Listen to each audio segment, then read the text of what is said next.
Mukjizat itu seperti yang saya katakan kemarin, itu bukan soal peristiwa aneh gitu, bukan soal kemampuan supranatural.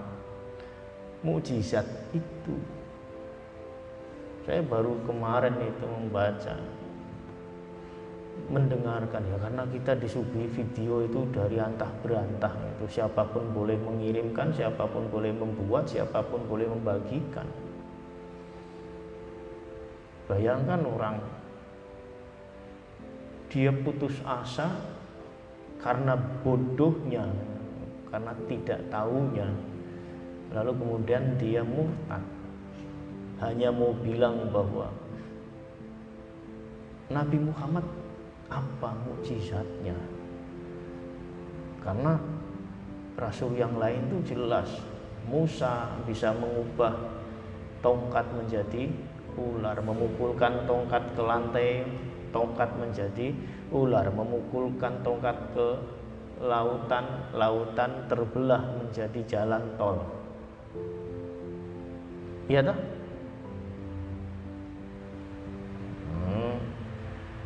Sambil terkekeh ya saya kemudian menukas itu, ya kalau mukjizat Nabi Musa begitu nggak usah ngajak Nabi, Pak Jokowi aja bisa bikin tol laut, membelah laut dengan jadi jalan tol. Nggak, ini bercanda. Nabi yang lain misalnya bisa menyembuhkan orang sakit, bisa membuat melihat orang buta, bisa menghidupkan orang mati. Terus Kanjeng Nabi Muhammad itu apa? Omong tok. Hanya cerita, katanya ditawarin gunung apa aku timpa itu orang-orang di Taif yang menyakiti kamu gitu kan. Mana enggak kejadian kan? Misalnya kan, hanya kisah saja, itu kan boleh saja orang nyinyir seperti itu. Nah, ini karena ketidaktahuan tentang apa itu mukjizat.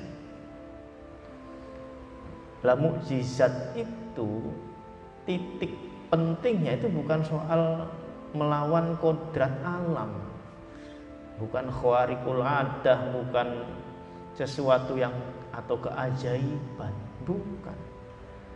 Karena kalau ilmunya sudah dibukakan oleh Tuhan, kalau kamunya sebagai manusia nanti semakin mengetahui, dapat mengungkap, tidak ada keajaiban di dalam terbelahnya air laut di tongkat Musa.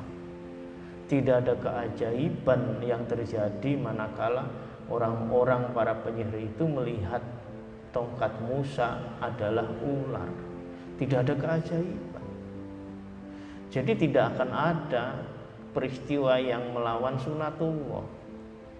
Bahasa awamnya melawan hukum alam. Kalau sesuatu itu kamu lihat ajaib, itu hanya karena kamu nggak paham prosesnya, ngono loh. Dan itu semua, apa saja yang kamu nggak paham itu pasti kamu bilang ajaib gitu. Coba aja. Ajaib, gila, itu kan hanya karena nggak paham aja.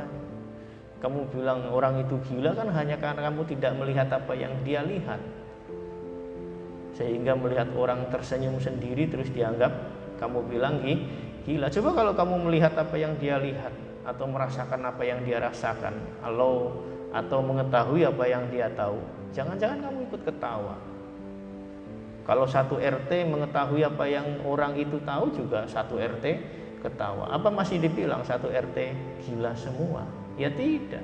Nanti kebalik, jika ada satu RT melihat orang yang itu lihat, lalu kemudian ada satu orang yang tidak tertawa, maka yang tidak tertawa itu yang jadi disebut gila kan? Ayo, kan sesederhana itu.